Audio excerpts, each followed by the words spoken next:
Let's break down the core idea behind this paper. GQA from Google Research. The one-line change to attention that made serving these models affordable. 8 times less memory during generation and almost no quality lost. That's the entire paper, and it's why nearly every model you've run this year quietly uses it. Here's what nobody tells you about serving a large model. The weights aren't the problem. The thing eating your GPU is a giant, ever-growing scratchpad called the KV cache. GQA shrinks it, with a change small enough to fit in one sentence. Start with generation. Every time the model writes a token, it attends to every token before it. Recomputing all those keys and values each step would be madness, so we cache them. Write once, reuse forever. Except the cache grows with every new token, and each step the GPU reads the whole thing back, just to produce one word. So decoding isn't compute-bound, it's bandwidth-bound. Your very expensive matrix multipliers sit idle, waiting on memory. How big does it get? For every passed token, you store a key and a value. For every head, in every layer, for every sequence in the batch. So it scales with context length, with batch size, and with head count. At long context and real batch sizes, the cache stops being a rounding error. It dwarfs the weights. And it's fat for one reason. Every head insists on its own private keys and values. Noam Shazir's fix, for years earlier, was gloriously blunt. What if all the query heads shared one set of keys and values? Keep the query heads. They still ask different questions, but hand them all the same key and value. That's multi-query attention, and it shrinks the cache by the number of heads. 64 heads, 64 times smaller. Except you've just deleted a big chunk of the model's capacity. Quality slips, and training gets twitchy, loss spikes, and models that diverge when you fine-tune on long inputs. So GQA asks the question everybody skipped. Why is this a light switch? Sort the query heads into groups.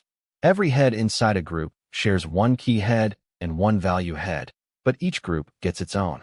8 groups instead of 64 heads. The cache shrinks 8-fold, and every group still keeps its own view of the past. Now the ends of that dial. 1 group per head is exactly multi-head attention. 1 group total is exactly multi-query. GQA isn't a new mechanism. It's the slider that was always sitting between them.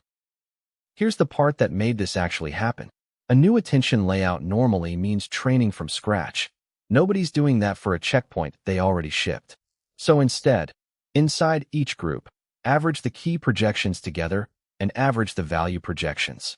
Mean pooling, literally. The shared head starts life as the consensus of the heads it replaces. Already roughly right, and better than keeping one head and binning the rest or starting from noise. Then keep pre-training on the same data for 5% of the original steps. 5%, and they checked exactly where the returns run out. If average a few weights and have your serving bill is your kind of trick, like, subscribe, and send this to whoever pays for your GPUs. So where do you set the dial? The trade is beautifully lopsided. Going from 1 group to 8 costs almost no speed. The cache is already small enough that bandwidth stops being what you wait on. Keep climbing toward 1 group per head, and the cost bites hard. Quality moves the other way. Most of what multi-query gave up comes back in the first few groups. So the sweet spot isn't a compromise, it's a corner. 8 groups, and you're done. The receipts on T5 XXL. Full multi-head scores 47.2 at 1.51 per sample.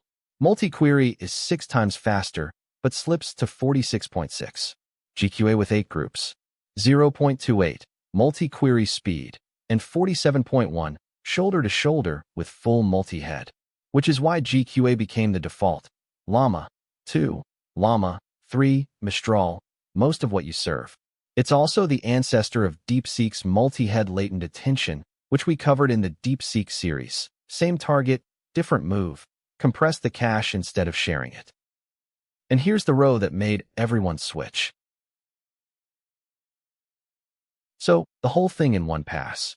Generation is bottlenecked by rereading the KV cache, and the cache is fat because every head hoards its own keys and values. Multi-query shares one set across all of them. Fast, but it costs quality and stability.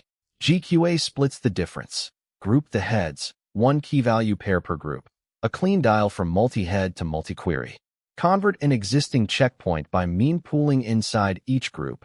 Uptrain 5%, and you land at multi-query speed with multi-head quality. One line. Don't give every attention head its own keys and values, and don't force them all to share one. Group them, and the cache shrinks by the size of the group while the model barely notices. Which leaves a question I keep chewing on.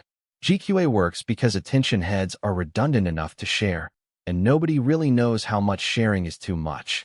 Every architecture since has been quietly probing that edge. That's my read. Tell me yours. Until next time.